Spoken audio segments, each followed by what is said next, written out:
Learning is not the product of teaching, but learning is the activity of learners. Good morning, dear parents.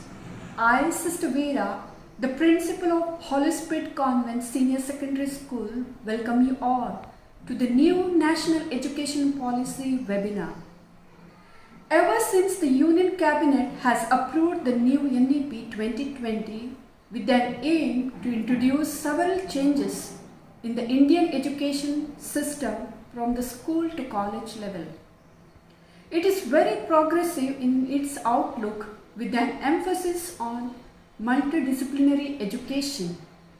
It aims at a pedagogy which must evolve to make education more experiential, holistic, integrated, learner-centered, flexible and enjoyable.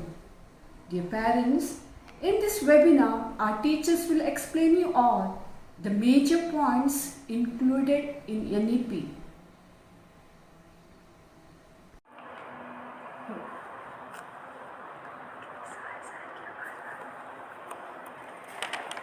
शिक्षा में सबसे ज़्यादा ताकत होती है जिससे पूरी दुनिया को बदला जा सकता है।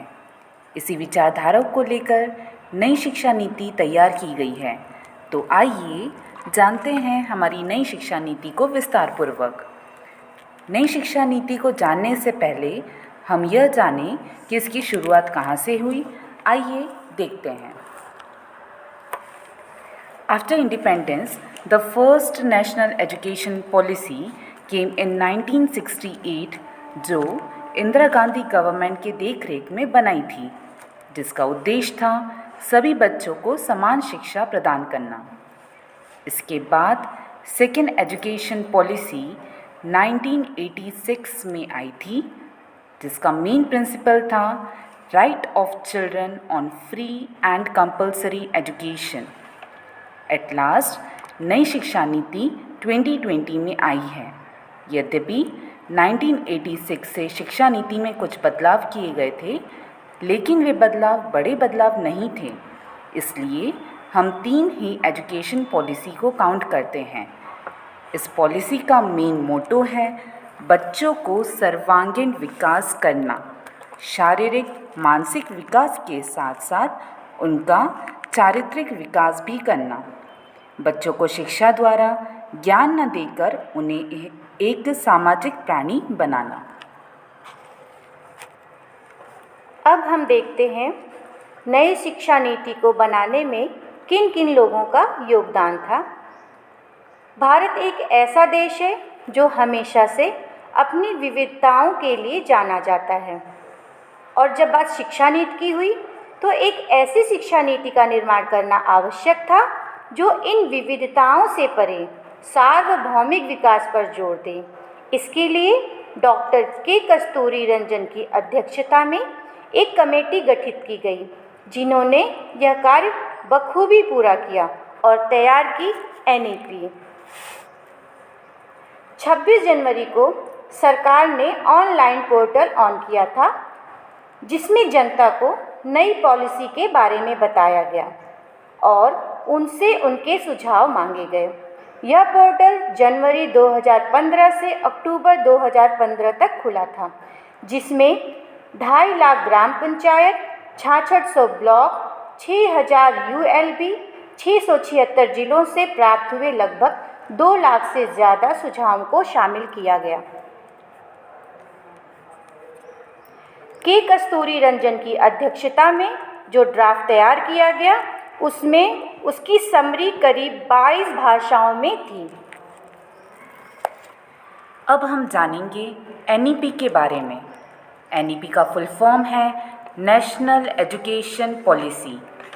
NEP 29 जुलाई 2020 को यूनियन कैबिनेट के द्वारा अप्रूव किया गया था। इस एजुकेशन पॉलिसी ने हमारे 34 साल पुरानी एजुकेशन पॉलिसी को बदलकर 21वीं सदी की पहली एजुकेशन पॉलिसी बनी। इस पॉलिसी का उद्देश्य शिक्षा का सार्वभौमिकरण तथा पूर्व विद्यालय से माध्यमिक तक के सभी बच्चों को शिक्षा प्रदान करना है।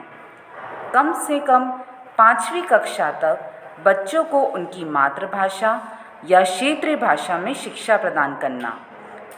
नई शिक्षा नीति के तहत परंपरागत शिक्षा पद्धति के साथ साथ तकनीक के प्रयोग को भी बढ़ावा दिया जाएगा। अब हम देखेंगे पुरानी शिक्षा नीति से नई शिक्षा नीति में क्या क्या बदलाव हुए हैं। सबसे पहले हम समझेंगे विजन ऑफ द पॉलिसी। राष्ट्रीय शिक्षा नीति 2020 का उद्देश्य 21वीं सदी की ज़रूरतों को पूरा करने की दिशा में हमारी शैक्षणिक प्रणाली को पुनर्जीवित करना है।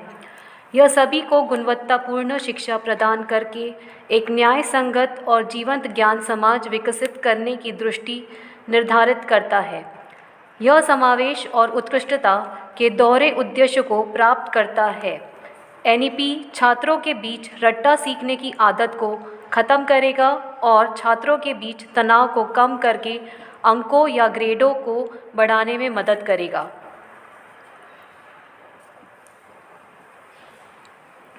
अब हम समझेंगे स्कूल एजुकेशन के बारे में। तो अभी तक हमारी जो पुरानी शिक्षा नीति चलती आ रही थी वो 10+2 थी, पर अब नई शिक्षा नीति जो है वो 5+3+3+4 सिस्टम पर चलेगी।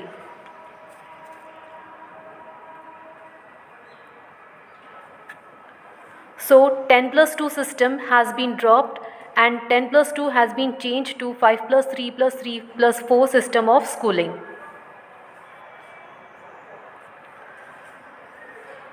So 5+3+3+4 सिस्टम जो है वो 4 चरणों में विभाजित किया है। आइए हम समझेंगे ये चारों स्टेजेस क्या है। सबसे पहले है फाउंडेशनल स्टेज, सेकंड है प्रिपरेटरी स्टेज, थर्ड है मिडिल स्कूल स्टेज और फोर्थ है हाई स्कूल स्टेज। अब एक एक करके हम इन स्टेजेस को समझेंगे। सो फाउंडेशनल स्टेज, ये जो फाउंडेशनल स्टेज है ये 5 साल की अवधि का है, जिसमें पहले 3 साल जो है प्री प्राइमरी के रहेंगे, जिसमें नर्सरी, एलकेजी और यूकेजी जैसी क्लासेस शामिल रहेगी। अगले 2 साल जो है उसमें ग्रेड 1 और ग्रेड 2 रहेगा, यानी कि क्लास 1 और क्लास 2 रहेगा, जिसमें 3 साल से लेकर 8 साल के एज ग्रुप के बच्चे शामिल रहेंगे। नेक्स्ट है हमारा प्रिपरेटरी स्टेज। ये 3 साल की अवधि का है, जिसमें क्लास 3, क्लास 4 और क्लास 5 शामिल है, जिसमें 8 साल से 11 साल के एज ग्रुप के बच्चे शामिल रहेंगे। थर्ड है मिडिल स्कूल स्टेज। ये भी 3 साल की अवधि का है, जिसमें क्लास 6, क्लास 7 और क्लास 8 है। इसमें 11 साल से लेकर 14 साल के एज ग्रुप के बच्चे शामिल रहेंगे। और जो लास्ट स्टेज है वो हाई स्कूल स्टेज है। ये 4 साल का है, जिसमें क्लास 9, क्लास 10, क्लास 11 और क्लास 12 शामिल रहेगी। इसमें 14 साल से लेकर 18 साल के एज ग्रुप के बच्चे शामिल रहेंगे। इसके अलावा जो चेंजेस हमारी नई शिक्षा नीति में हुए हैं वो है नो लैंग्वेज बैरियर, यानी कि अब कोई भाषा बाधा नहीं रहेगी। इसमें बच्चे 5th स्टैंडर्ड तक अपनी मदर टंग या रीजनल लैंग्वेजेस में पढ़ सकते हैं, यानी अगर किसी बच्चे को इंग्लिश समझने में दिक्कत जा रही है तो टीचर उसे हिंदी में भी समझा सकती है। सेकंड है इंटर्नशिप अंडर प्रोफेशनल। इसमें बच्चों के प्रोफेशनल डेवलपमेंट के लिए इंटर्नशिप दी जाएगी। थर्ड है कल्चरल स्टडीज़। कल्चरल स्टडीज़ को भी इंक्लूड किया गया है। भारत के संस्कृति के बारे में ज्ञान दिया जाएगा और उसके फीचर्स भी बताए जाएंगे। और नेक्स्ट फोर्थ है नो स्ट्रीम सिस्टम। कोई स्ट्रीम सिस्टम नहीं रहेगा, मींस बच्चे अब हिस्ट्री के साथ फिज़िक्स या अकाउंट्स भी पढ़ सकते हैं।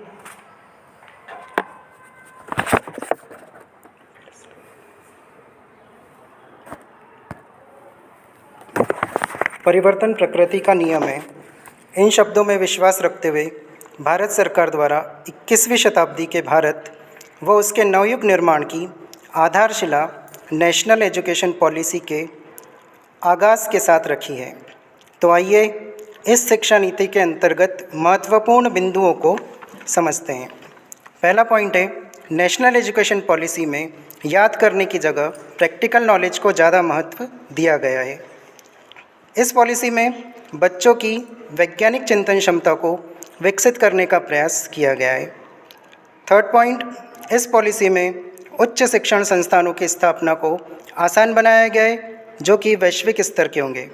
साथ ही साथ इस पॉलिसी में विदेशी संस्थानों की स्थापना को आसान बनाया गया है, जिससे वे विद्यार्थी जो विभिन्न कारणों से विदेश नहीं जा सकते, अपनी शिक्षा भारत में ही रहकर पूरी करेंगे। और लास्ट पॉइंट, ये पॉलिसी बच्चों के नैतिक मूल्यों को भी बढ़ाने वाली है।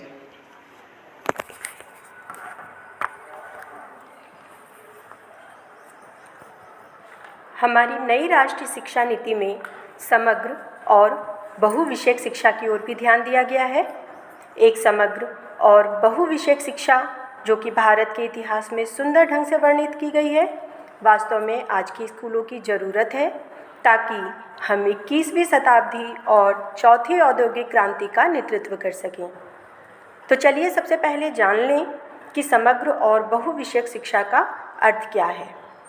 बहुविषयक शिक्षा का अर्थ, इसे अंग्रेजी में मल्टी डिसिप्लिनरी एजुकेशन कहते हैं।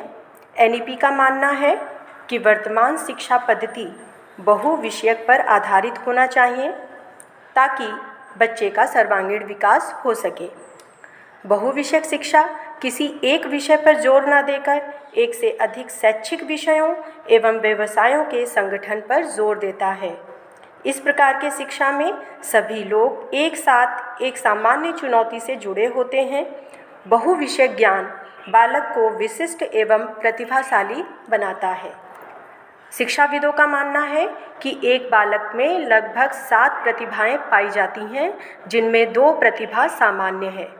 आवश्यकता है सिर्फ उसे पहचानने और निखारने की।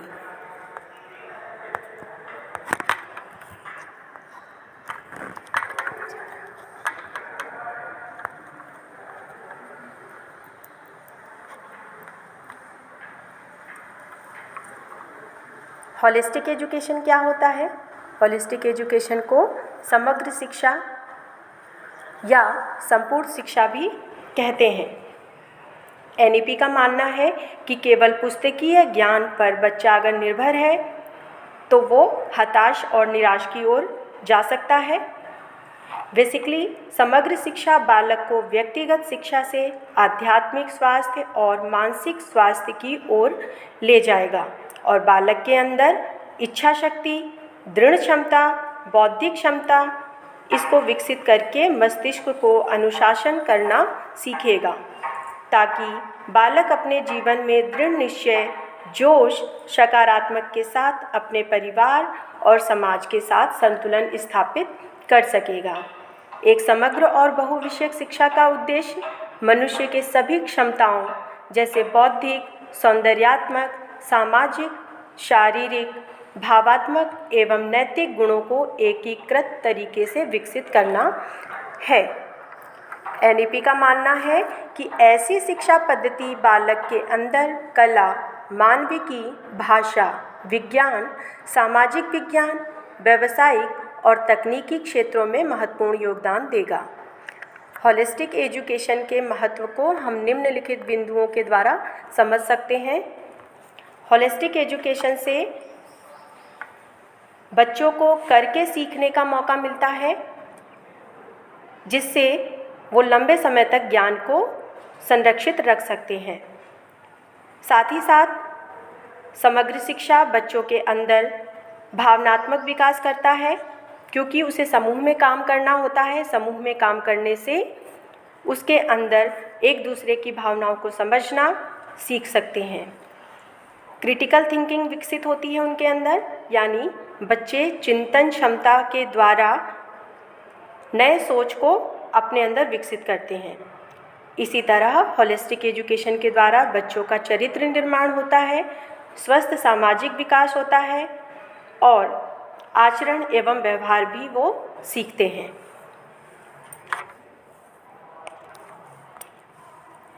न्यू नेशनल एजुकेशन पॉलिसी के अकॉर्डिंग ऑप्टिमल लर्निंग एनवायरनमेंट कैसा होना चाहिए, आइए हम ये देखते हैं। ऑप्टिमल लर्निंग एनवायरनमेंट के अकॉर्डिंग बच्चे को एक ऐसा इन्वायरमेंट तैयार करके दिया जाए जहां बच्चा अपनी सहूलियत से नॉलेज गेन कर सके। इसी के साथ बच्चों से ये एक्सपेक्ट किया जाता है कि वे अपनी पढ़ाई के साथ साथ अपनी संस्कृति यानी कि कल्चर के लिए भी रिस्पॉन्सिबल बने।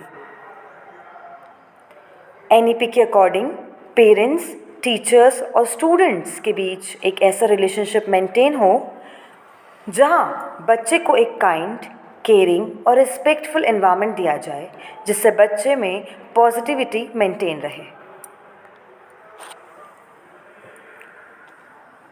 Live as if you were to die tomorrow. Learn as if you were to live forever. यह एक प्रसिद्ध कथन है लाइफ लॉन्ग लर्नर्स के लिए। हम में से हर किसी के मन में हमेशा यह सवाल रहता है, आखिर कब तक? आखिर कब तक हमें पढ़ना होगा? कब तक हमें सीखना होगा? आज इसी प्रश्न का उत्तर जानने की कोशिश करते हैं।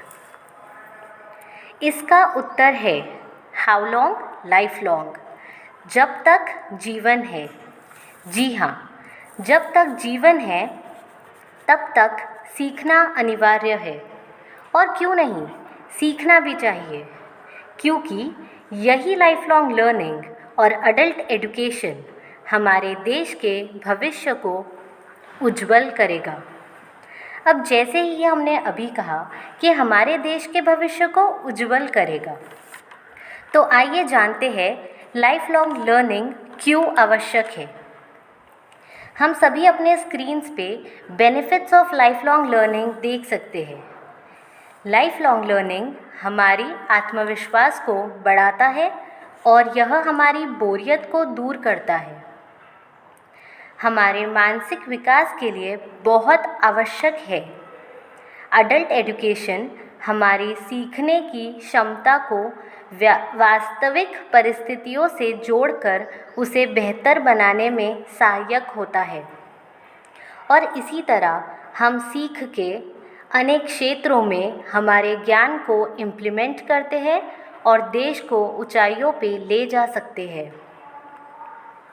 न्यू नेशनल एजुकेशन पॉलिसी कुछ ऑब्जेक्टिव्स के साथ लाइफ लॉन्ग लर्निंग और अडल्ट एजुकेशन को आगे बढ़ाना चाहते हैं, जैसे कि मानव संसाधन को भविष्य के लिए शिक्षित करना, प्रत्येक व्यक्ति को गुणात्मक और अडल्ट एजुकेशन जारी रखने की सुविधा उपलब्ध करवाना, लाइफ लॉन्ग लर्निंग के द्वारा भारत को एडवांस्ड नॉलेज बेस्ड सोसाइटी बनाने और साथ ही साथ इसका आर्थिक विकास भी हो, ये प्रयास करने के ऑब्जेक्टिव से लाइफ लॉन्ग लर्निंग प्रोफाउंड किया गया है। यह हमारे देश के विकास को रफ्तार देगा।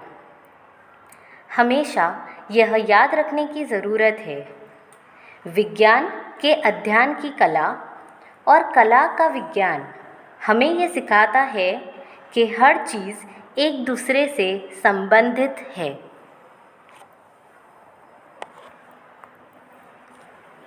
इस तरह से हमने नई शिक्षा नीति को समझा। आइए एक बार पुनः देखते हैं इसके महत्वपूर्ण बिंदुओं को। First, the union cabinet has approved the new national education policy. Second, it aims at making India a global knowledge superpower. Third, replaced education curricular structure is 5+3+3+4. Teaching up to at least grade 5 to be in mother tongue or regional language, towards holistic and multidisciplinary education. Focus on overall development of a child. Thank you.